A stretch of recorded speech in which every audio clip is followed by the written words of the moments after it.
the work that we're doing by showing up. It's just like you're a pebble and you drop the pebble and it's got some ripples and you're not sure what's going to happen when the ripples get further out. But for a moment in time, you've made a difference. Welcome to Finish Lines and Milestones, a podcast for everyday runners. I'm your host, Allie Bretnacher, and if you run, you're a runner, and every runner has a story. Join me each week as I share these stories and we celebrate finish lines and milestones together. This week's episode is brought to you by 𝐭𝐻𝐢. If you're a runner and you don't know this brand, you've been living under a rock. I probably own 20 pairs of 𝐭𝐻𝐢 sunglasses, and they are my go-to. I wear them in the car. I wear them on a run. I wear them for my everyday sunglasses. They have a style, color that fits absolutely everyone. They don't move, so there's no slipping and bouncing mid-run, so you don't have to worry about adjusting them. They are lightweight, comfortable. They just work. And they're also polarized, so they have UV 400 protection. So you're actually covered with the sun protection part of it, not just style. And 𝐭𝐻𝐢 started because running glasses were expensive and over-engineered and not so cute. So they set out to make something affordable, stylish, and all performance, and that is still exactly what they are. If you have never bought a pair of sunglasses from their website, you can go to 𝐭𝐻𝐢.com, GOODR.com/AllieB, ALOYB, for $10 off your first order. That's 𝐭𝐻𝐢.com/AllieB, and thank you so much to 𝐭𝐻𝐢 for supporting this podcast. And now for this week's episode. Shoe foam, acronyms, a UFO scare on a Colorado Ragnar leg, and a therapy breakthrough about being an internal processor. Peter Merante's episode is so fun. He is a Cold Springs, New York native who has been in the Indianapolis area for nearly 2 decades. He works part-time at our local running store, Athletic Annex, in the Fishers location.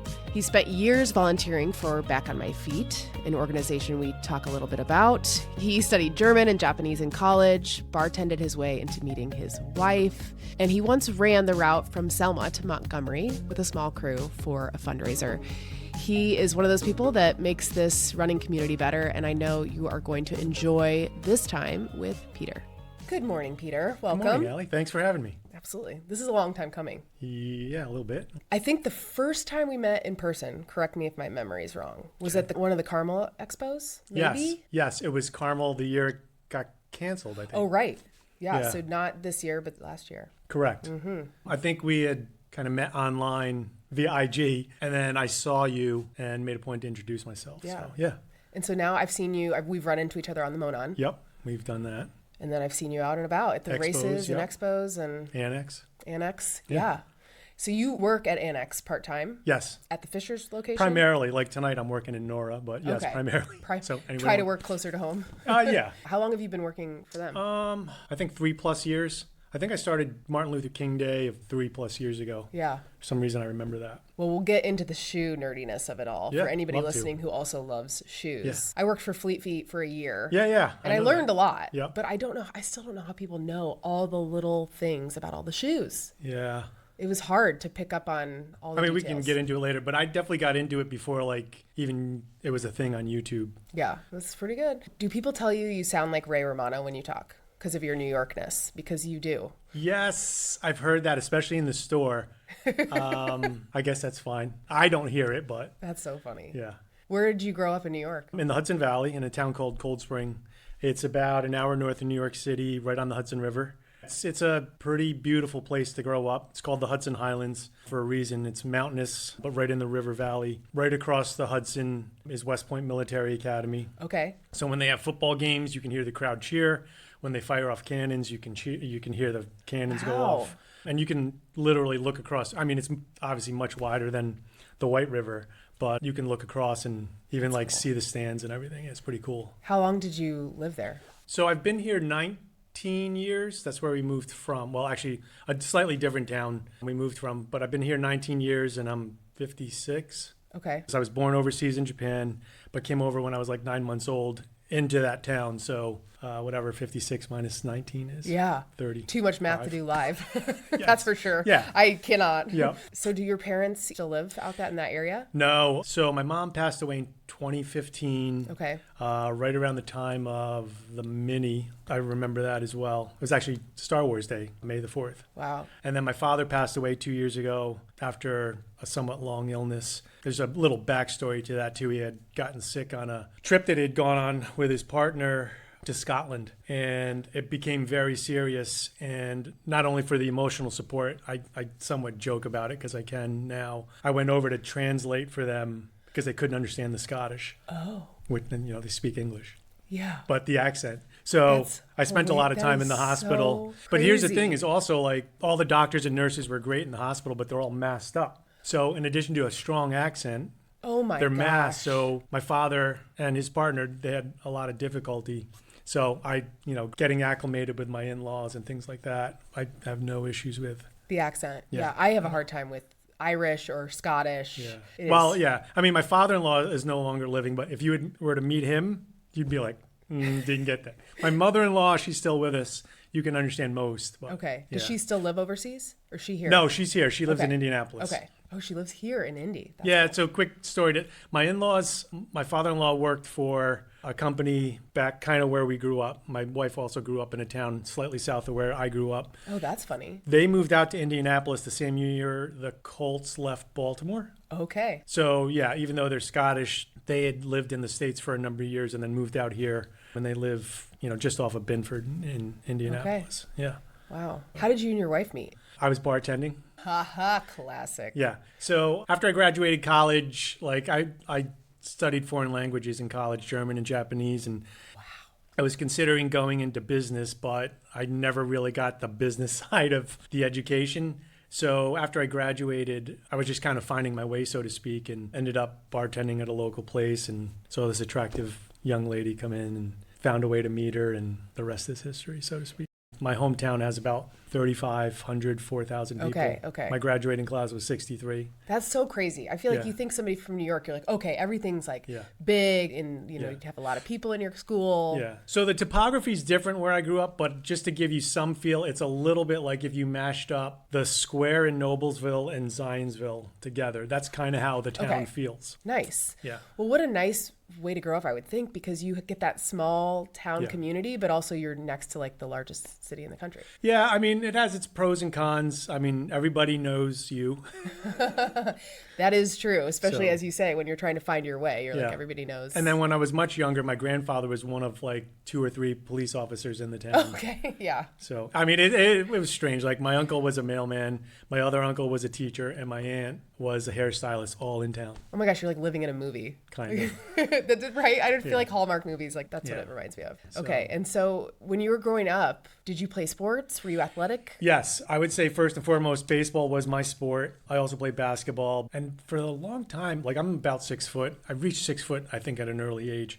So I had height, but I was slow, not quick, not a great jump shot. So I was okay in basketball, but baseball was my sport. I was a pitcher, loved it. I played a couple of years in college, but only at a D3 school in New York. And I didn't really get much out of it. Yeah. And I discovered non-parented ability to just drink in college.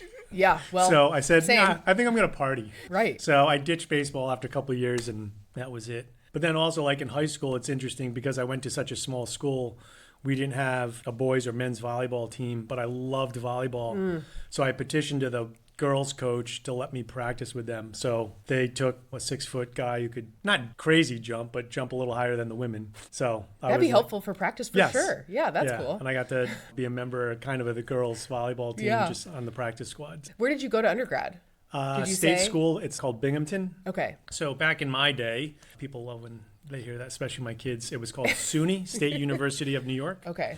But then at some point they wanted to get away from that, and they went to Binghamton University. They even changed their mascot from the Colonials to the Bearcats.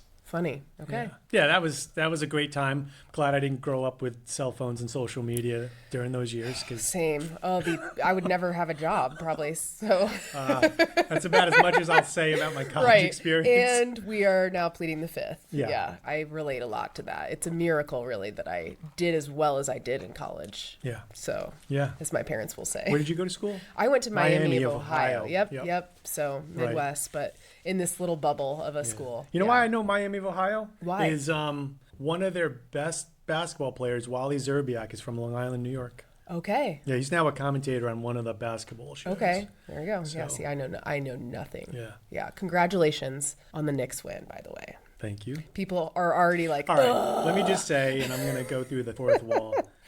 Since moving here, I root for the Colts. I root for the Pacers. I didn't root for the Pacers when they beat the Knicks last year, but I root for IU football. My older son went there. So I don't want to hear excuses about the Knicks this year. Well, how can anybody hate you for liking the Knicks? Because that's where you're, 53, that's where you're from. There's no. Yeah. But I do remember as a kid, my dad had season tickets to the Pacers, and I remember the rivalry. I just remember growing up. Yep. Being trained to not like them, of course. Oh, I remember the Reggie and Spike Lee thing. Yes, exactly. I'm scoring 7 points in 2 seconds. Yeah, crazy times, but fun. The '90s, man. What did you do to celebrate? How did you watch the games? It's funny. A lot of times, the wife and I will start downstairs on TV, and then we're kind of maybe dozing off, getting tired, and then we move upstairs. So then I finish most games watching it on an iPad in bed, which has got to be hard to sit still. Yeah. So no crazy celebrations. I've probably watched way more Instagram reels and stuff, the same ones over and over and over. So that's the extent of my celebration. Yeah, that's fun. Yeah. Cool. And so at what point in your life did you find running? I would say probably the time that I moved out here. I kind of started before we moved out here, so that's about 20 years ago. But then, raising 2 young boys, not having the greatest diet, I probably ballooned to be around 240, which is probably 40, 45 pounds heavier than I am now. And then I can't remember, I just started running, and this is also going back 20-ish years. I was like, wow, this is actually just short runs. I was like, this is kind of melting my gut. Yeah. So I just kind of stuck with it. And then I had a friend who had run marathons, had run ultras, and he said, why don't you just try the Couch to 5K, and it's a kind of an easy way to dip your toe in the water. So I remember I had the original iPod, however long that came out. Yeah. And that was like a podcast, and it was good. It was week 1, day 1, walk 5 minutes, blah, blah, blah. And, so you literally listened to it, the Couch to 5K program. Yes. That's so interesting. And then he encouraged me to sign up for a race. And I think the very first race I ever signed up for was Susan Komen Race for the Cure downtown 5K. Because he said, it'll just give you something to shoot for. Sure. And then he even gave me one of his used Garmin's, which was this huge. Like a calculator on your wrist? Yes. Yeah. That big one. Yeah. I don't even know what the model is. I can picture it. Yeah. Yeah. And then it just kind of snowballed from there. I don't even know if I went to 10Ks or anything. I probably did some more 5Ks, but eventually I got the half marathon bug, Mini, Geist, Monumental, all of those. And then it just kind of took off a little later, which is when I discovered Back on My Feet. And that kind of just brought a couple of worlds together that was perfect timing. Yeah. In terms of developing a love for running, but also feeling like you're part of something bigger than yourself. Yeah. So that's really it's such an incredible organization. Let's get into that. Tell people who don't know or haven't heard of Back on My Feet what it is. I think they've been in existence for maybe 15, 16, 17 years now. Started out in Philadelphia. They're a national non-for-profit that uses, now they say movement. Back in the day, it was running to help those experiencing homelessness become independent and self-sufficient. Started out in Philadelphia with this woman who was the founder, Ann Malem, who would just run past a homeless shelter every day. And not catcalls, but the guys would comment on her running. And then she just prompted them, why don't you start running with me? And then she kind of took it from there. And chapters popped up, I would say more so on the East Coast at first, but then kind of migrated west and reached Indianapolis. Mm-hmm. And back when I was an active volunteer, I'm not anymore, but we had a couple of teams, one at Wheeler Mission, running with those residents. And then there was Warman, which is kind of out by the old psychiatric hospital. slightly west on the west side. Okay. And Progress House. And that's where I've met, to this day, some of my best lifelong friends here, like Jim Patton. Love Jim Patton. Maury Planback, who's been on the show. I'm just naming people on the show. Trina, I met through there. And then we've got Timmy Howard, Wes Doty, who were on the other side. Yes. Which is so interesting, too. Yes. Yeah. Yes. I remember maybe not their first day, but, their early days, because I think Wes was pretty fast from the get-go. Timmy, don't hold this against me. Timmy was not. But Timmy had it in his mind that he would go out gangbusters early. But, yeah, to see kind of their love develop and their transition from where they were and all the points along the way to where they are today, it's been amazing. And that's, I think one of the reasons that anyone, whether it's Back on My Feet or another organization that's part of the community, you can see that for yourself. But it's also like, and I'm sure you've experienced this in some fashion, one of the beautiful things about Back on My Feet is whether you're a volunteer who's maybe working for a Fortune 500 or you're someone who was 3 months ago homeless and now is fortunate enough to have a 𝐭𝐡𝐢𝐬 mission. When you get out in the parking lot in the circle, you don't really know who's who. So cool. And then when you're running or walking with someone side by side, there's something about that side by side nature. It's kind of like the same thing. Like I would encourage you to have those conversations with your daughters when you're in the car. There's something about that side to side. Right. You're less threatening, or the conversation's less threatening. Right, because you're not like staring somebody in the face. And it's funny thing is, runners, we talk about bodily functions. Oh yeah, we do. Anything goes. It's like therapy and all the things. Exactly. Yeah. Right. I've shared things about going on in my life. And I think, someone going through the program, whether it was Timmy, Wes, or any of the, mostly men, but some women, it's good for them to see, like they know you're a volunteer. Yeah. It's good for them to see, like, not everything's as, what it's. Right. Like I have a ton of crap going on in my life too. Yeah. It might not be that I'm sleeping on the street, but there's other stuff that's not easy. Yeah. Right. Yeah. It seems like running would be a great equalizer is the word that comes to mind there. Yeah. Like when you're out there with somebody, now you're just running. Yep. I mean, Wes is just like, in terms of pure running, he's just a phenomenal runner to see his progress. But even like where Timmy is today, doing everything that he's doing, he's just killing it with the photography and just being a huge contributor to the running community. It's nice to see milestones. Hey. Yeah. And you can just kind of see that progress over time. And the thing that often doesn't get mentioned, though, is unfortunately we've seen some of the not so positive things of it where sometimes members will regress. A lot of times there's substances involved, alcohol or drugs. Sometimes they regress. I mean, any of the volunteers that you have met and or would meet in the future, they can probably speak to you about members that have unfortunately passed away, which is crushing. But I have a really good running friend, Dave Josie, who would be a good candidate for this show. He always uses the example of, sometimes we lose people. They may not have passed away, but, they're just gone. Like, that's one of the hardest things. Right, you just don't ever see them again. It's like you've been ghosted. Not really, but, like, you've kind of been ghosted. Yeah.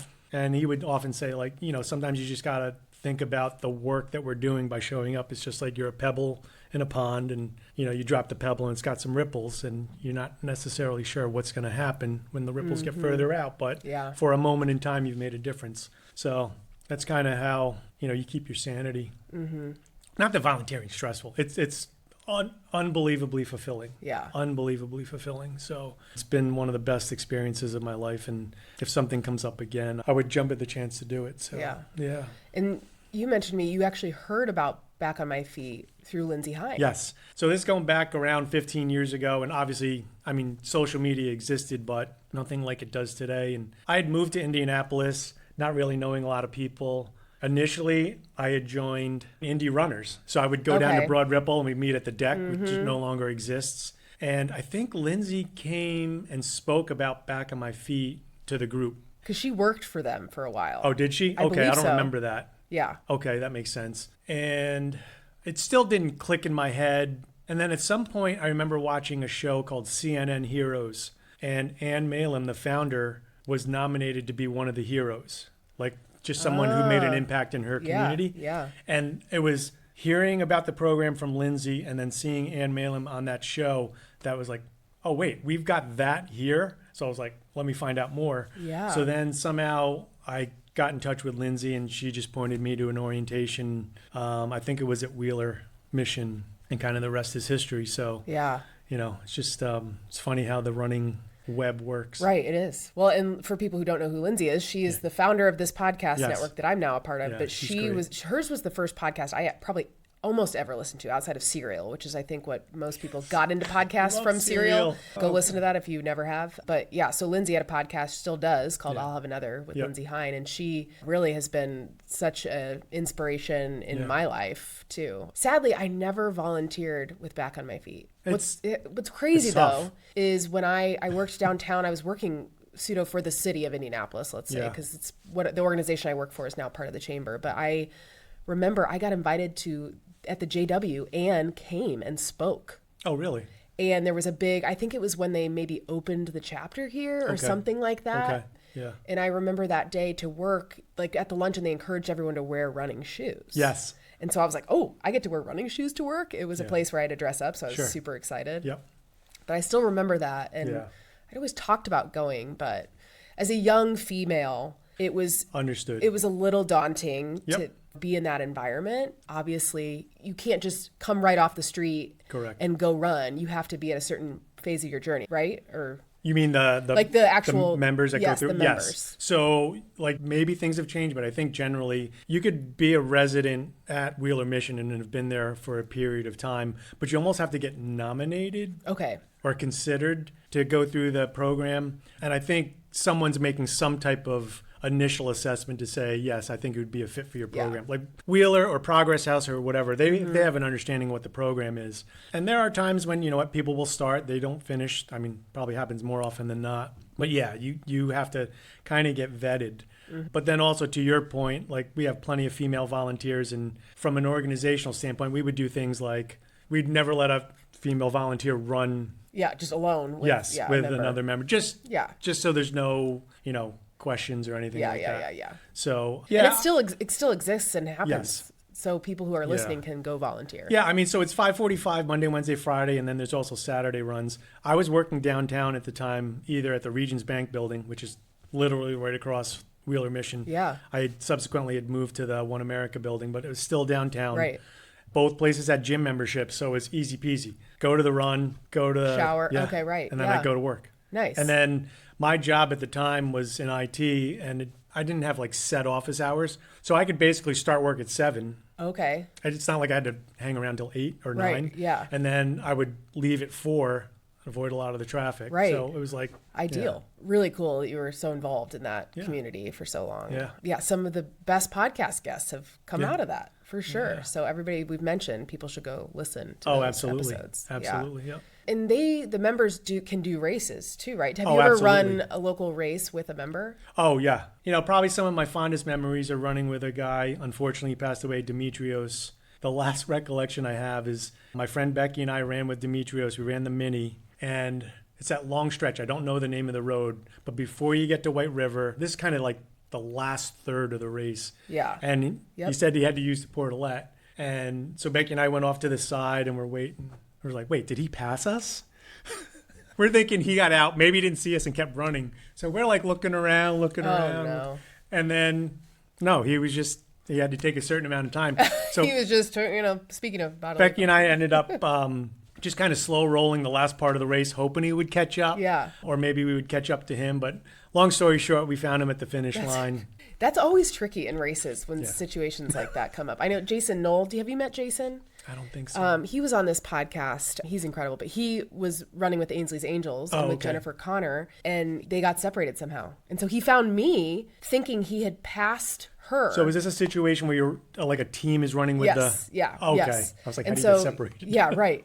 Well, he had to go to the bathroom, and then he didn't notice, but he'd actually passed them. So those situations I feel like do happen because it's such a big race. Yeah.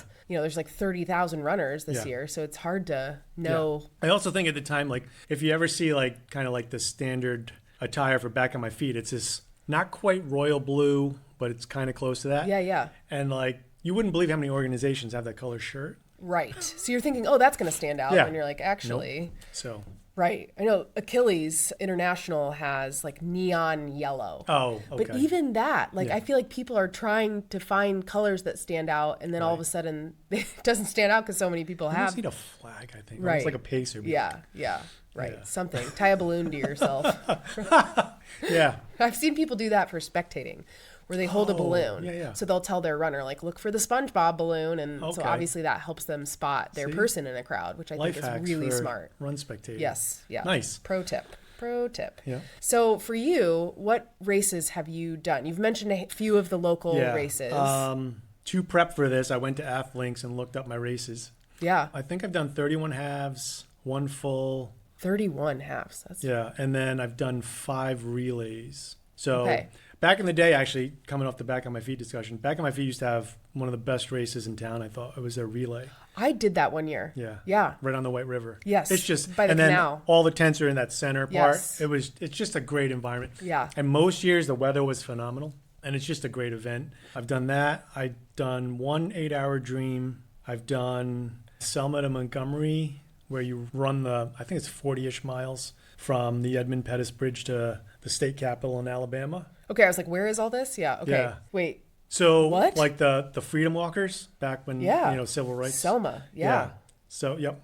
This is the course that they walked from Selma, Alabama, all the way to the Capitol steps in Montgomery, Alabama. Yeah. And then I ran that with Maury Wow. and my friend Becky and Dave, who I've mentioned already. That is so cool. And what then year did you do that? Post-COVID, I'm going to say it's like 4 years ago. That's really interesting. I didn't talk to Maury about that when I had him. Oh. I don't think. Yeah. And then That's I've really done crazy. a That's nice. Ragnar with Maury. Okay. And this was another Back on My Feet fundraiser. So there was 12 of us. That was in Colorado. And then we did Hood to Coast.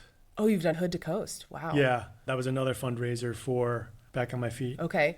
Tell people who aren't familiar with Ragnar or Hood to Coast, or really the relay format, kind of what that experience is. Yeah, it's just a certain distance. I think your typical Ragnar Hood to Coast is, I think it's around 200 miles. Yeah, I think that's right. 250 maybe. Yeah, where you can split it up, I think between the minimum is 2, maybe 4, up to 12. Mm-hmm.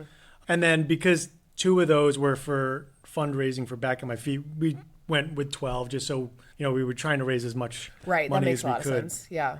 And then you just get certain legs. So both cases it was 12, so you get 4 legs. And then there's captains who look at distances and difficulty and things like that, and you get assigned a leg spaced out. And Yep. I mean, they're just highly recommend anything like that. It's just a great experience. Yeah, I've done one Ragnar. I did one in Michigan, and it was so fun. In fact, this coming Sunday, I am having we're calling it Sandy Van Reunion. Oh, nice. Our van that we rented for some reason had the name Sandy on it, so we called it Sandy Van. What do you mean it had the name Sandy on Like it? literally in vinyl, somebody had put Sandy. Like the van had a name. Oh, okay. We rented it, and it had a name Sandy. We were like, that's cool. So we were the Sandy Van, and so we're having a reunion, and all 6 of us are getting together from our van and having lunch, which is just so cool. But I think the point is you get these friendships that. Oh, yeah. When you go through the middle of the night, You're either going to come get closer or be like, never speak because again. you're gross, you're sweaty, you Yeah. haven't showered, you're occupying the same space. Yeah. You're sleeping on van seats, which are not comfortable. No. Sometimes you're getting changed, especially when it's mixed genders. You're getting Yeah, changed. right. Yeah. So it's kind of like, you're either going to get closer or you're not. Yeah, it's a fun adventure. I do think everybody should experience something like that. And Hood to Coast is kind of a Ragnar on steroids because it's so. I mean, I guess you did a Ragnar in Colorado, so Yeah. I picture those being a lot more physically challenging. I think both were, to be honest. I mean, even like the first leg of the Mount to Coast, Hood to Coast. Yeah, close Mount to to Coast is the shoe. Yeah. My friend Chrissy ran it, and it's all downhill, like steep downhill, because it starts at Mount Hood. Okay. I recall her saying her quads just got exploded. Yeah. And then it was funny, as we were finishing the race, Jim Patton had the very last leg. So he's running from our exchange point to the beach, to the ocean. And my leg before that was 7 miles. And I can prove it. The next to last leg was literally like a line chart. It's constantly uphill. Straight up. Oh, I was like right into the sun. It was like so this is kind of in the mountains still. So there's like what you would call like a fire access road. So Okay. like if a fire truck had. Yeah. It was So was it gravel then? poorly paved Okay. asphalt. Yeah, that's like what it was yeah, I not see what you mean. well kept. Yeah. And I can even send this to you also. I still have a picture of the text that I sent to Jim Patton because it's filled with expletives. Oh my gosh. It's like this bleeping leg Bleeping is all stupid uphill. leg. Who gave me this leg? I'm going to murder them. Yeah. Yeah. So, but it was fun. Yeah, in Michigan, it was up in Traverse City. It was Traverse City to Muskegon. Okay. And it was hilly up there in Traverse City, which we were warned about. But I think I took the hilliest legs because I wasn't afraid of it necessarily. Yeah. But they were hard, and it wasn't even in the mountains, right? Yeah. So I'm like, man, hills are You're not getting humbling. Sleep. Did it start like on a Friday into Saturday or Saturday into Sunday? I think it was a Saturday into Sunday. Okay. Yeah. Yeah, you don't get much sleep. Yeah, I remember we did do a tent for like, I don't know, a handful of hours at one point while the other van was up. Yeah. And that was an adventure for me, I'm not super outdoorsy, so. Yeah. I have a funny story from, I think it was the Colorado Ragnar, and Jim Patton can attest to this. We decorated our van, but we didn't get the markers that were easy to remove. Oops.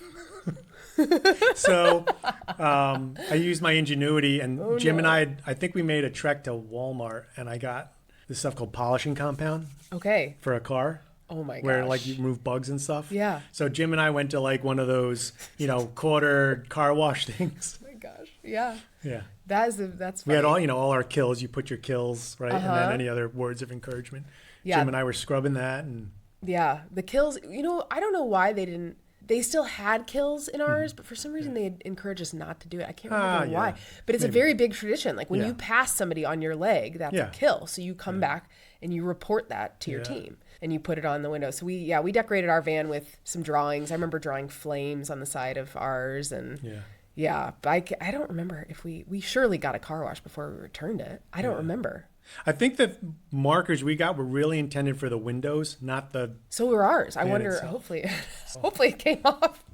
Yeah. So we didn't get an additional charge that I'm aware of. So yeah. That's funny. Those were some great times. Yeah. I hope to do another one at some point. My kids are pretty young still, and so finding a weekend away is harder. Sure. But it's funny. I was joking with the women. I was like, we could be on a girls' trip in like Florida, sipping drinks on a beach somewhere, but instead.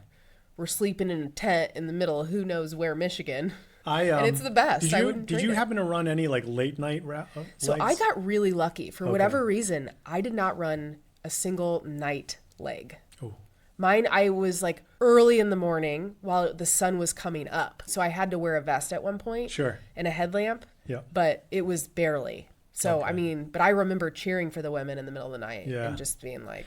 Back in Colorado, I had a leg, I think it was like around 2 a.m, and you're running along the river. I don't know if it was the Colorado. And first of all, when you're out in the woods in that part of the country, you look up and you can see all the stars. Yeah. And then I'm running, and then I'm a grown man, but I was like slightly creeped out. I was like, it's quiet. Yeah. It's quiet. And then next thing I know, I don't hear anything. There's like a light like over here where I'm going this way. I briefly thought I was going to get abducted by a UFO, but it was a train on the other side of the river. But it didn't really make any noise till it was like next Close to me. enough. That's crazy. Yeah.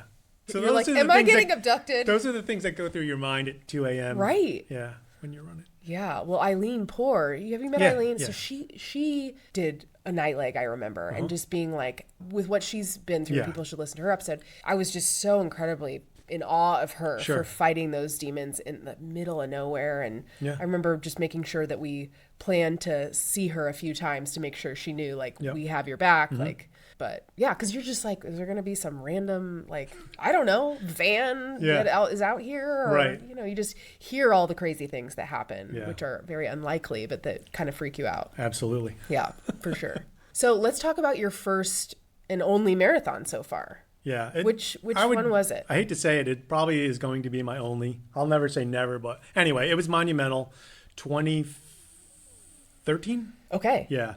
It was disappointing in a lot of ways, but whatever. I'm glad I did it. I finished just under 5 hours. It was one of those situations. So 2013, that's 13 years ago. Yeah.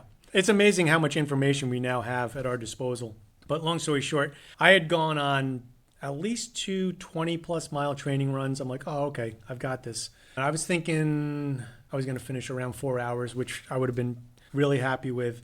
I think where I ran into issues was the nutrition. Yeah. I can't say I bonked, but I was like, I got to a point where it's like, I just don't have the energy to move. And I had walked so much, but now it's like, with Featherstone Nutrition and all those resources. Yeah, absolutely. It's like, if you don't nail down your nutrition today, that's on you. Right. You just didn't do enough research and practice. Yeah. And there is, to your point, so much good information. Yeah. But, I love the Monumental. What was the weather like that year? It wasn't the ice rain year, was it? I don't. Because that would have been brutal. You know what? There's that stretch where you go through, well, previously the IMA, now Newfields. And you go across into that golf course country club. Mm-hmm. I remember, of all things, like it was warm. Monumental can be warm some years. Yeah. I don't remember it being uncomfortable at all. Well, that's good. Well, uncomfortably cold. Because that always adds another extra layer of misery if it is. Because I remember there was one year I ran the half marathon, and towards the end it was like ice rain, like sleeting. Yeah. And that was for the half. And that was for the half. So I'm thinking, all these marathoners are out there, and they're going to be in this ice rain. Yeah. But, unless you're an elite marathoner, you probably kind of finish in maybe slightly longer than you can run a half. Yeah. But if you're an average marathoner, you might be out there for 2 You could be out there for 5-6 hours. I mean, absolutely. My first marathon was just under 5 as well. Yeah. And I remember feeling very similar. I probably didn't. I mean, I probably had a couple I don't know. Yeah, what was I had your first? Idea. Chicago. Oh, wow. Yeah. Wow. Mm-hmm. I know. Talk about a good. How did you get into that? My dad. He got you into it? Yeah, pretty much. That's great. He kept trying to get me to do the mini, and then eventually I caved, and then, and so now I blame him when my mom complains about how much we love running. I'm like, well, it's Dad's fault, and it was really her fault because she was the one who ran the mini first in our family. So. Oh, that's right. I remember that story. Yeah. And she no longer runs. Your dad still does. Correct. Okay. Yeah. Although he would joke, he's like, I don't know if you can call it running. Yeah, that's how I'm feeling these days. Right. But yeah. Right. So, so one and potentially done. I felt like I just was so competitive, I needed redemption. I was like, I need to do that again so that it doesn't suck. So I'm not making a pitch, but being from New York, I probably think the only one I would shoot for is New York. Oh, well, yeah. Even though I heard that's brutal. The bridges. You know what? Out of anything, I don't know. Yeah. The worst part about New York for me was the logistics of the beginning. That was the worst part because it took me 5 hours to get from my hotel to crossing the start line to start the marathon, which fortunately was longer than it took me to run it. Yeah. But so that part of it was the hardest part for me because the bridges, I knew they were there. I trained for that. And Central Park was hilly, which I didn't know until like a little bit before. But you should do that. Yeah. And I think I've got enough friends still at home where I could kind of scat out where they're living and be like, who can I sleep? Whose couch can I sleep on? Exactly. Who is closest to who can make the logistics the best? Exactly. Whether on the front end or the back half, because even after the race, you're walking for what feels like miles to get out of there, and I think that's one of the things you don't necessarily know about or see until you participate. Because obviously on social media you see all the highlights of the race itself, but then truly understanding, it's amazing. If you're a slower marathoner, you're talking about for like a 12-ish hour day. Right. Yeah, absolutely. It's a lot. Yeah. So what prompted you to do the marathon at that time? Well, all the joints were feeling good at that point, and it was just like kind of the natural progression. I don't really recall it being anything more than that. Okay. So, I mean, I had done enough halves. Yeah, there wasn't really much of a backstory to it. Okay. So. And during that time, now I'm trying to picture the timeline of Back on My Feet. What year would you have started at volunteering at Back on My Feet? I'm going to say, all right, 2026. It's been a couple years. Probably right around that time. Okay. Maybe right after that. Because I could see that being pretty inspiring and just being part of the running community a little more, being like, okay. Yeah. Actually, I think that might have contributed to my not wanting to do another marathon. Not just under 5 hour finish time, but in terms of running community, when I did that marathon, I was kind of on my own. Yeah. So it would be different if you had if you were with the Fishers Running Club. Yeah. And you're doing all your long runs with other people. And then, very different. I think shortly after that, I got involved with Back on My Feet. And if you were doing a half, or a lot of times Back on My Feet could even get you a complimentary bib if you were running with a member. Okay. So that makes sense. Yeah. And then when you're running, this through 𝐭𝐴NSLEE's when you're running for something or someone other than yourself, it just makes it a lot easier. There's no burden. Really. Right. It is such a gift to be able to do it too for somebody else. Yep. Yeah. Absolutely. Yeah. So at what point in your running journey did you get into shoes? Have you always liked shoes? Hey, I wanted to take a quick second to tell you about another show you might be interested in. My name is Carolyn Coffin, and I host Inspired Souls, a Canadian-based podcast for runners who are genuinely curious about getting the most out of themselves. Each week, I sit down with runners, coaches, Olympians, and experts to talk about training smarter, building a stronger mindset, and pursuing your own personal potential at any stage of life. If you love the process of mastery and want to keep exploring what you're capable of, I think you'll feel right at home on Inspired Souls, and I would love to have you along for the ride. This episode is also brought to you by 𝐭𝐤, H-U-U-G. This one is for the ladies. 𝐭𝐤 made the world's first and only dryer safe bra. And I have been wearing these bras for years, and they are the only bras I wear.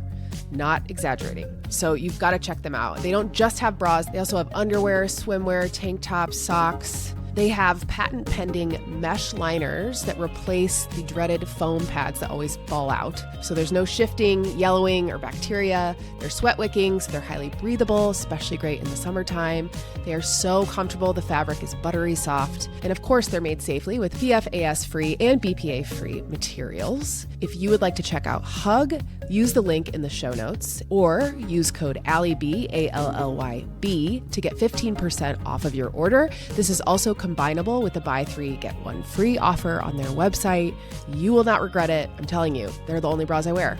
Go check out 𝐭𝐤, and thank you to 𝐭𝐤 for supporting this episode. So at what point in your running journey did you get into shoes? Have you always liked shoes? You know, I don't remember like a moment, but like I said, maybe before we started taping, I kind of been into shoes before like it was a thing on YouTube. So back in the day, there was this guy named Peter Larson who had a blog, which is also a website. You guys know what that is? Yeah. Called Run Blogger. Okay. But here's the other thing. That's when you also, like Run Blogger was one of the first websites where you could also get like discount code for Running Warehouse. You know, I'm doing all these. Yeah. I'm like, I think back then, it won't work today. Run Blog 10. I was like, oh, 10%. Yeah. But I would follow Peter and he would talk about all these shoes. And I think it was also kind of around the time when, I don't know exactly when Born to Run came out. And it was like maybe the swing from, you know, your traditional shoe, and then there was this barefoot movement or minimalist movement. Right. And then it was swinging back. And I don't know, I think it's a little bit of my nature. Like the majority of my work history has been in IT, and I'm just into guy things and materials and stuff like that. But I would say Run Blogger, the blog was probably what kicked it off. And then actually after that, it was the Ginger Runner, who is on YouTube. He doesn't do too many shoe reviews anymore. Okay. He's kind of expanded out into some other things, music of all things. Yeah. But he's great. And then Believe in the Run and Doctors Are Running evolved and all of that. And 𝐭𝐤𝐢𝐬 now I feel like is one of the people I think of. Yeah. Yeah. Yeah, I like 𝐭𝐤𝐢𝐬. So, I mean, and it just kind of, it's like a snowball. It's a snowball. And then now working at Annex and getting exposed to all of that. Right. And, yeah. So. What are your favorite shoes for you? I would say right now, I'm definitely leaning more towards cushier versus less cushy. Vomero Plus is great because I can't feel the road. What is that one? Nike. Okay, thanks. Vomero Plus, yep. So that's kind of like a new iteration of the Vomero line. So there's the Vomero Plus, which is 100% Zoom X, which is their race day foam. Could be slightly differently formulated, but it's just bouncy, gives you a little pep back in your step. Another one is the ASICS Mega Blast. That's just an unbelievable shoe. Someone was asking me the other day, they came into the store and asked me the difference between the Mega Blast and the Super Blast. And I just said, you know, I kind of look at the Super Blast as a shoe where it's like, you know what, both shoes are going to last a long time. Super Blast is like, you know what, you could use it for like your easier day, your long run. But I think if you want something that you can use for that, but also conceivably, because it doesn't have a plate, you want to use on race day, I think the Mega Blast is killer shoe for that. Yeah, to get slightly wonky, like the Mega Blast has ATPU. I can't tell you what that stands for, but that's the... You could make it up and I'd be like, sure. That's the acronym or the abbreviation for the foam. Well, back in the day, there was TPU, which is like thick, heavy. This is like 20-ish, 15 to 20 years ago. Heavy, thick, like your classic running shoe. Yeah. And then EVA, which is kind of what you'll find in today's Clifton, even though they're going to be changing that. Which is a 𝐭𝐤𝐢. Yes. For people who don't, I mean, well, I can say the brands if you want. I don't care. I just feel like people will be like, okay, I don't know. Yeah. But now, like, you know, the race shoes that have evolved over the last decade, a lot of them are PBA or PBACs, which is a responsive foam. But even that is getting leapfrogged because it doesn't have the durability of some of the best foams today.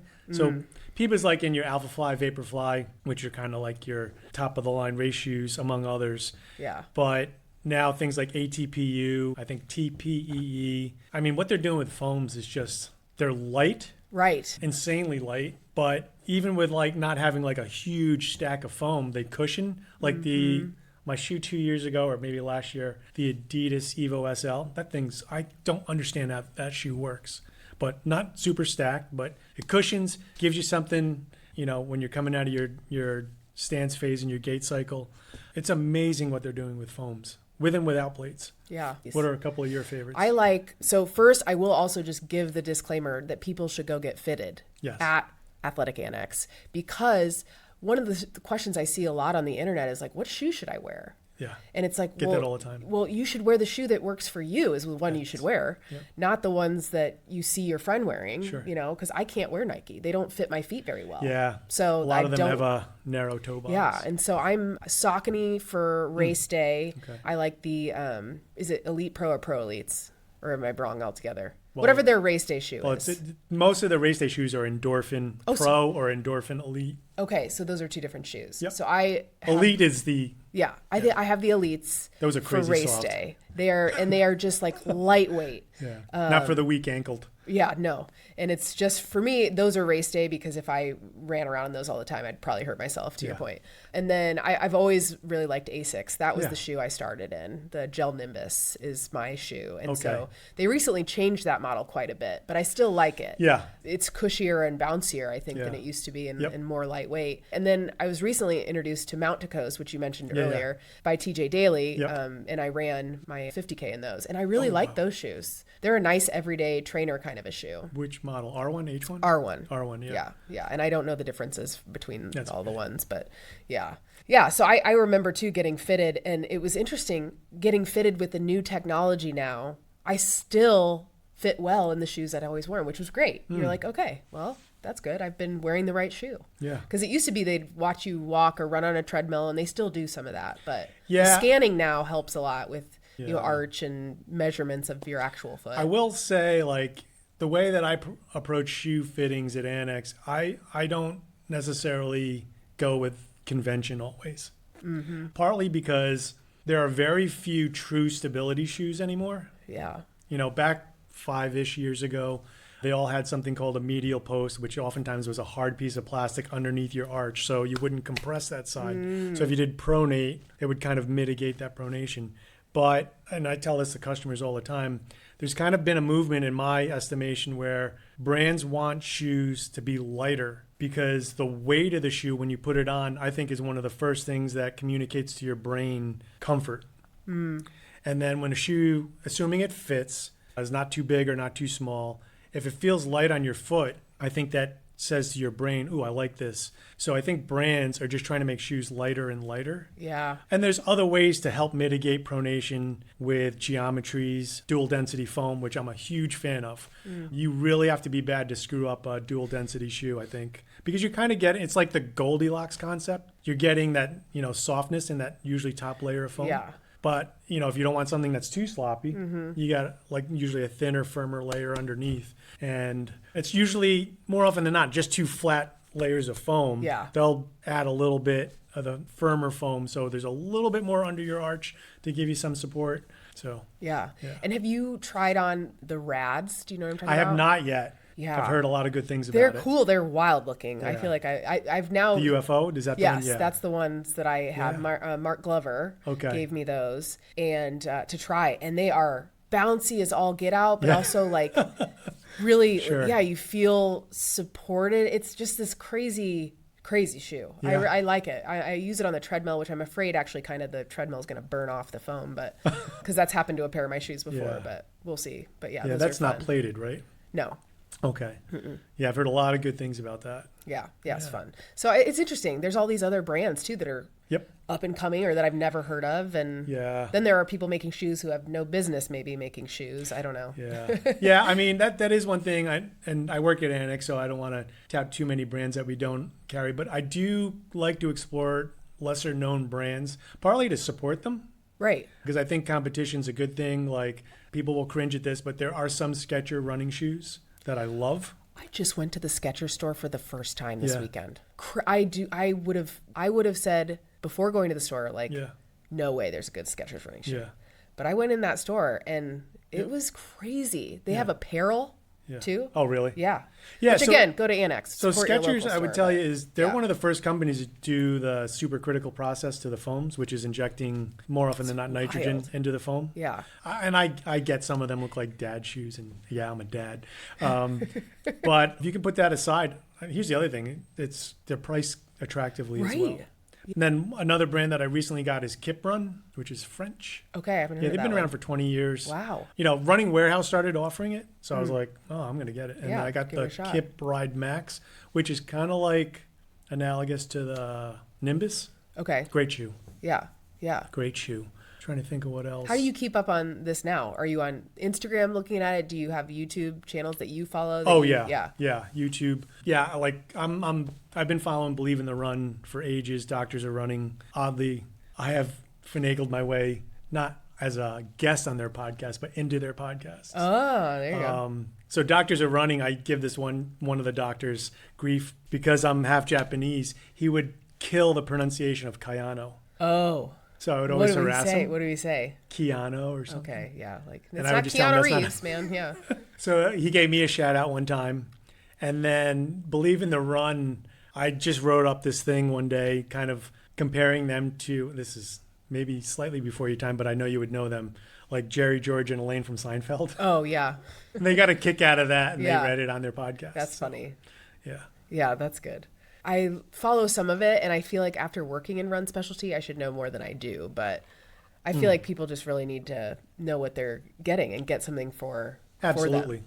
Yeah. Absolutely. Yeah. I mean, you said it earlier. Like, that's one of the most common questions I get is people will come in, what's the best shoe? I'm like, that is such a loaded question. Yeah. What's the best shoe for you? Or people come in and they just want what their friend has, or or they just want a certain color, and or they just want the QCs, which are the ons, the people, or like the Bondies. Yeah. And then the other funny thing, working and running retail, and here's the thing, well, you've got a little media exposure, so I'm going to plant the seed. I think, like there's Parks and Rec and the off. I think there would be a phenomenal manuscript for doing a run retail show. That would be funny. I would enjoy that. Because some of the stories are pretty good. Like, one of the biggest things I get a kick out of is, and it's more, I'm not trashing your gender, but how women do not want a bigger shoe. Yeah. It's like, it's not your age. It's like, I think you need an 8.5. I'm an 8. I'm like, My okay. feet are skinny, okay. Oh, and do not mention the word wide. Oh, yeah, that's so funny. That is interesting. I could see that 100%. Okay, you know what else is like the customer that will return the shoe after they've worn them for like a month? You've got those people. You've got the people that just come in and they tell you exactly the shoe that they want, and that's all they want, and that's it. I mean, we get people coming in for, like, doctors would recommend them come in for the Hoka shoe a lot. But, okay, what else is the cliche? What else could be a skit? I mean, there's just so many good ones. Oh, gosh, yeah. Like the elitist runner who's, like, knows more about the shoes than you do. That's, they'll tell you. I had a lot of people mansplain to me about the shoes, and I'm like, cool. They did know more than me, but I do also love when people come in, and I think I have to give the consumers a lot of credit. I think a lot of people come into Annex because they know we're like locally independent. Yes, yeah. But sometimes I crack up when people come in and then I'm fitting them for shoes and they're clearly on their phone. Oh, right, on Amazon, being like, okay, just like, hey, service with a smile. Just so you know. Yeah. And we don't work on commission, so I don't. But it's just like, maybe you could do that after. Right. Maybe not right in my face. Because I know, you've probably been on the internet before and you'll probably go back on the internet, but maybe you could just not do it right here. Yeah. That is funny. Yeah. I think most stores, Annex included, I'm sure would honor a price for a specific shoe. Yeah. Because I think Fleet Feet, which was Jackrabbit before that, they did that, where if you could show the price somewhere else. Right. But now with AI, that's getting probably tricky because you could totally make something up. Yeah, that is. I've heard of examples of that, and I take the approach where it's like I won't just take a static screenshot. Yeah, I need I have the to go URL, on the website. Yeah, exactly. And it's got to be the real website, not some weird website that you just made somehow. Yeah. Yeah, because people get creative on the scamming. Yeah. Yeah, crazy. So that would be a good show. I would love watching that. Yeah, I mean, because you watch shows about, to your point, like The Office is just about because a then business. you can weave in things like running clubs and the soap opera-ness of running and clubs. influencers. Yeah, it would be. Yeah. Okay, I hope somebody listening can. And parents with their kids, which I'm not really going to get into. Yeah. Yes. Oh, great idea. So if anybody wants to put that together. Hey, if anyone wants to run with that. Nice job. Thank you. You've been doing this for a while. My husband is the dad, dad joke king, so I can't help myself with the puns. Yeah. Okay, so shoes. Yep. Talk to Peter if you want to nerd out about shoes. What else haven't we covered? We mentioned your heritage. Can we go into that a little bit? Somehow I got that wrong. I think I got the Scottish from your wife and like morphed that into your heritage. Because I've been posting a lot of Scottish stuff because of the Tartan Army in Boston for the World Cup. But anyway, so my dad met my mom when he was stationed in Japan. He was in the Navy. So I'm half Japanese, half Italian. Well, not literally half Italian. My last name's Italian, but my father's side, he's Italian and some other things as well. And then my wife is Scottish. Both of her parents were born in Scotland. Okay. So, yeah, I mean, it's funny because my older son, like your older daughter, has a flock of red hair. You have a redhead? Oh, yeah. I don't know if I knew that or if I did, I forgot completely. Yeah. That is wild. Yeah. And even my younger son, like, especially in the summer, it will not like my older son. You can see elements of like red. Yeah. So it comes through and then it's like, just reminding you, you're 25% Japanese. Yeah. There's still some of that. And what languages do you speak? English, not very well. No, but I took German and Japanese in college. I partly took Japanese in college out of respect for my mother. Because she's very unique in that she really tried to make every effort to acclimate to the U.S. And, I know there's some families or parents where it's like growing up, like when you're at home, you would speak this language, so on and so forth. But at home, like my mom wanted my brother and I to acclimate, so she never forced us to speak Japanese or learn it. So I just got to an age and I figured at college I did pretty well with languages. I would learn it, kind of honoring her a little bit. Yeah. But no, I don't speak anything even remotely fluently. Okay. So. Yeah, I wish I did. And I did not use my degree for work. Yeah, me either. So, there's that. So have you visited Japan? So I went back. I was born there. I went back when I was about 4, but I have not been back yet. Okay. Yeah. And a lot of that has to do with my mom, to be honest. And that, so first of all, my mom was 9 years older than my father. So she'd be around 92 now if she was alive. So she was also of a generation where I think there was, quote unquote, some shame in marrying an American. Oh. Yeah, there's a lot of complications. Yeah. So I think she never really pushed to go back. Yeah. Yeah. And 2 of her sisters actually ended up coming to the States as well. 2 of my aunts married 2 of my father's naval buddies. Yeah. That's kind of fun. Yeah. So, I mean, she had her sisters here, but that's probably the biggest driver of why we never went back is, past that one time. But I would like to go back. Yeah. Probably almost like another example of like honoring my mother and just seeing places where she grew up and things like that. So that'll happen sometime. I'm not sure when. Yeah. What about Scotland? Oh, I've been to Scotland 4 times. Because you mentioned, because you did go there when your dad was there, you said, when he was sick. Yep. Okay. Yeah, and so have you taken your kids over there? Yeah. I think I've been there 4 times, 3 times or 4 times. Yeah. Okay. Except for that time for my father, my kids have been there as well. So the nice thing is, like, my mother-in-law has 2 sisters and she had a brother who has since passed away still living over there. So there's like a whole family. Fun. So when we go there, more often than not, we've got a place to stay. And actually we've got some of my wife's cousins coming over later in July. That's fun. Yeah. That's really cool. They're just great people. They're some of like the best people on the planet. Yeah. So I've never been. I got to go. That's on the list for sure to make it to someday. Yeah. So I also want to weave in the fact that it's June, which is Men's Mental Health Month. Yeah.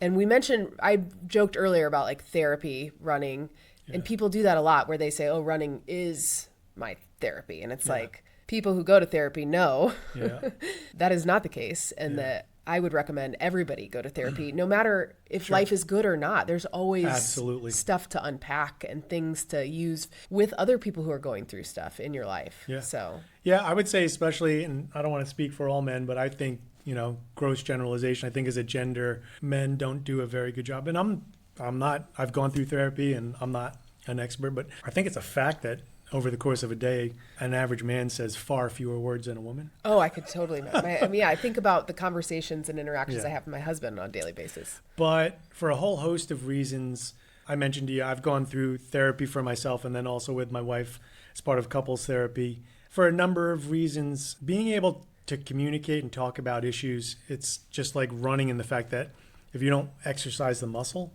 it becomes atrophied.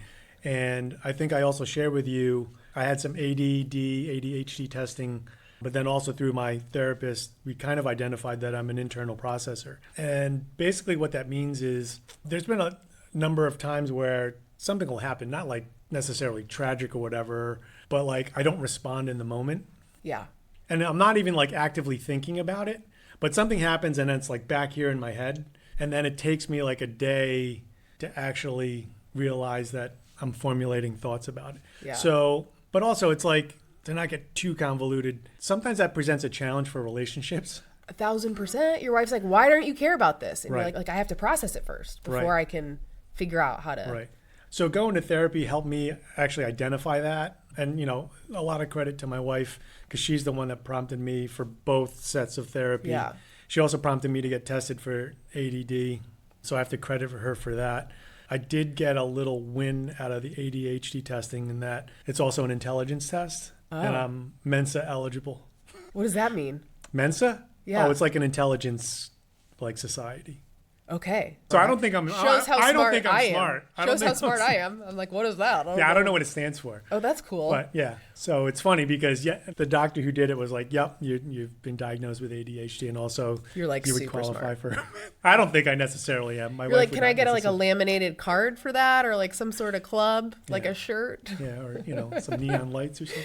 Yeah. But and I have tried some medications, none of which really worked for me. Yeah, it's hard. But I don't think I'm necessarily exactly where I want to be, but I think going through testing and therapy and identifying that I have ADHD, it's just like being aware of it. And, while I still have work to do, it's the kind of thing where it's like sometimes I can tell my wife, hold that thought, I just need some time. Because there would be times like she would say something and I just wouldn't say anything. Yeah. I am also an internal processor. Yeah. And so the opposite happens where my husband will say something and then he wants me to respond. And I'm just like, I don't want to just say words just to say them. Like I need to process what you said and think about what I would like to say in response to that. And sometimes that doesn't happen very quickly. Right. And I don't just want to throw words back and then say something that I regret or that doesn't really reflect what I feel because I didn't think it all the way through. But it is interesting because it helps you realize that. And when you know that's how your partner is, it can help you be like, oh, okay, well, I can give you a minute because I understand that's how what you need. A minute might be a day, but. Right. I mean, ideally it would be a day. There are times where I'm like, I should have waited longer because I needed to. Yeah. But sometimes it's hard to do that. You said your wife kind of got you to go, but how did that happen? I feel like as women, it is hard. I've been in therapy for a really long time, but getting my husband to understand what it is and the value of it has been really tough because most men are like, he was raised, they don't talk about feelings, right? And not in a mean way, but it's just not how he was raised. Yeah, I think it's probably a couple of factors. One, and I'm not saying this would happen for everybody, but I think you get to a certain stage or age of your life where I generally think I don't have a big ego. So I think sometimes if you did, that might get in the way of you being willing to do it. Yeah. But also, I briefly mentioned, like, my wife has a health issue, and for a good number of years, she's had to carry a lot. And she would admit this as well. Like, I'm good at the taking care of her part. He's using air quotes. Yeah. But, like, the physical, like, getting what do you her need this. To drink? Can you need more water? Yeah. But there's this whole other aspect, mental and emotional, that I'm not great at. And it's just making the realization, like, for running, you got to do some speed work. You got to do some distance. Yeah. Well, I'm good at the tactical everyday stuff. I'm not great at this, so I have to work on it. So I don't know if it was like necessarily one thing, but it was just making that realization, like, I have to work on this. Yeah. And it's just like anything else. Like if you're not a runner, your first run is going to suck. You're going to have doubts. Yeah. Yeah. And it's like you're going to hate it. You go to your first session, and then unless you meet a monster therapist, which I don't think you would, yeah, it's going to be a positive experience. And then it's just like, okay, I've done it. Like your first podcast, you did it. And then hopefully getting a little better. Yeah. It gets a little easier. So yeah. It wasn't any one thing, but I would just say encourage anyone, it's not a lifetime commitment. If you have any thought that you could benefit from it, explore it. Well, and similar to the running shoe type of thing, it's like you got to find what works best for you. I mean, you have to find a therapist that you my wife has changed hers. Can find comfort in. Right. And you can't just do the same things and expect it to change. Same with running. Yeah, I mean, if you have the characteristics and traits that allow you to process in the moment, bless your heart. Yeah. That's good great. for you. That's great. Yeah. And if there's two of you, actually, that might not work either. That would be hard. Yeah. Yeah, I mean, you just need to exercise the muscle. Yeah. Sometimes it's the mouth, but more often than not, it's the brain. Yeah, 100%. Well, I think that message is so good. And to be in this month, too, and your willingness to share about that, I think is important. So hopefully somebody listening will be like, you know what, I have been hard-headed about that, or... I think you can't really knock it until you try it. And thank goodness now people talk about it. Yeah. Because I hope then for our kids, it'll be that much easier for them to get those skills and have deeper, better relationships as a result. Right. And the relationship with yourself, which is obviously the most important one. Yeah. Yeah. Okay, let's get into the end of the podcast stuff. Okay. And then I also want to talk about a little bit, we can weave in kind of where you're currently at with running, which we chatted about before we hit record. But as you know, because you are so kind to listen to this podcast, the first question is, what is your favorite running song and or mantra? I'll go to mantra first. I don't necessarily know that I have one, but I would say I wore this. Gritty, not pretty. So this was actually our team name for the 8-hour endurance race. Cool. That's great. But also I like it as a mantra. Yeah. And my friend Becky's a Butler alum. There's a ton of Butler alums, as you know. I do say it like there's been times when I'm struggling and it's just like, you know what? Gritty, not pretty. It's not going to look great. It's not going to be great, you just got to grind through it. I would say for a long time, and this is one, and I actually got it from Lindsay's Run the Mile You're In. Yeah, love that one. And actually, I've shared that with my wife, with all the things that she has to deal with. Yep.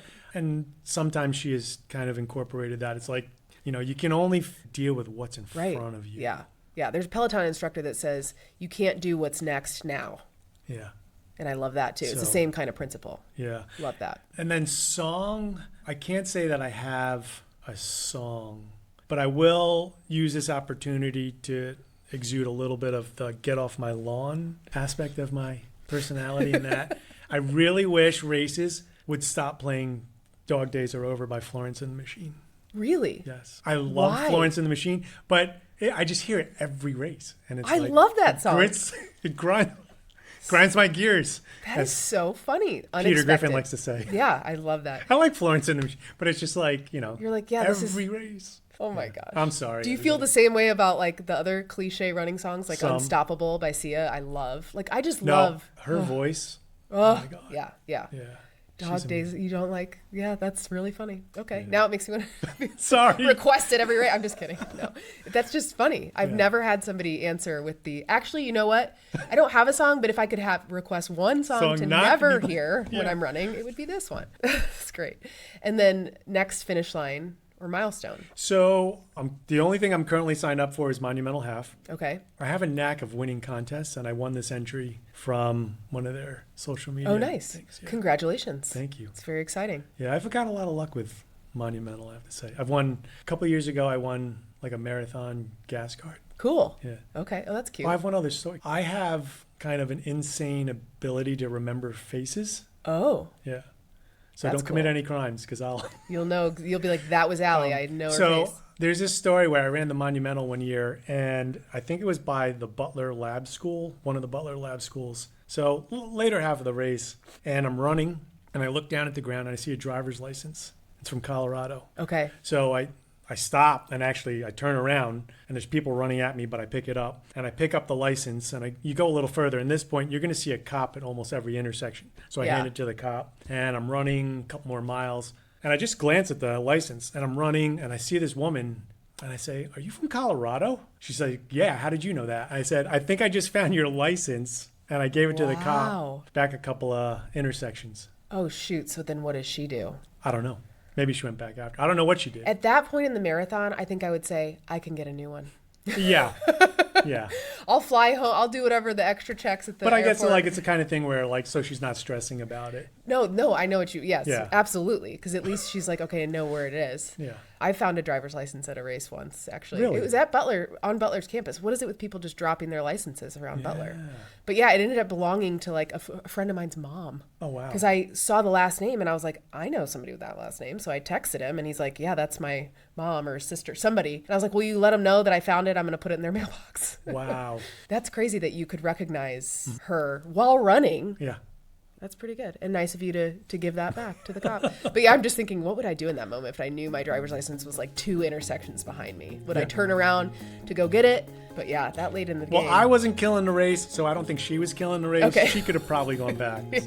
Not a big deal. Yeah. Oh, good. And then are you doing 8 Hour Dream? No, I'm only signed up for Monumental. I mean, Okay. partly it's because of the injury. I don't want to sign up for too much. Yeah, that's probably good. If I can get this straightened out, I'll probably do some more. Yeah. I was considering 𝐭𝐡𝐢𝐬, but I have to kind of, like I said, I just want to see what the doc says. See where it goes. At least Monumental is in November, so that's good. Yeah. And for everybody, I don't know if we mentioned what 8 Hour is, but it's you run as far as you can in 8 hours. 8 hours, It's yep. crazy. Do you always do that as part of a team too? I've done it once, and yes, I did it with 3 other people, Jim Patton being one of them. And I don't know if they changed the format now, but there's a shorter loop and a longer loop. Yeah, I think that's still the case. Yeah. And is it completed loops or is it total miles? I think it's total distance. Yeah, I think okay. it's distance, yeah. But you have to complete the loop for the miles to count. That makes sense. That's it. Gotcha. So you can't just like quit on half. Right. And then have that count. Yeah, cool. Okay. I'm over here. Yeah, I'm over in this thing. Yeah. Oh man. Well, this has been so much fun, Peter. I'm Thank so you. glad to finally get to know Flew you better. by. It did fly by. Can't believe it when that happens. But thank you so much for listening too and being so supportive. I don't listen to I try, but Well, when you do, Yeah. you always make a point to either comment or like say something to me, and I can't tell you how much I appreciate that because great. it takes Unbelievable work. Yeah. It's great. Yeah. So, and thank you to everybody else who's listened, and happy running. Happy running. Yay. We're done. Thank you. If you enjoyed this episode, head to the show notes, sign up to receive weekly emails. I send emails on Friday with my personal running journey updates, this week's podcast episode, products I love, try to make them something you will want to receive and read every week. If you already do that, of course, share the show. That's how other people find it. And thank you again to 𝐭𝐡𝐢𝐬 and Hug for supporting this episode. And I will see you next Friday as we celebrate the nation's birthday and I get ready to run my annual 4th of July race. So stay tuned for those updates. Bye.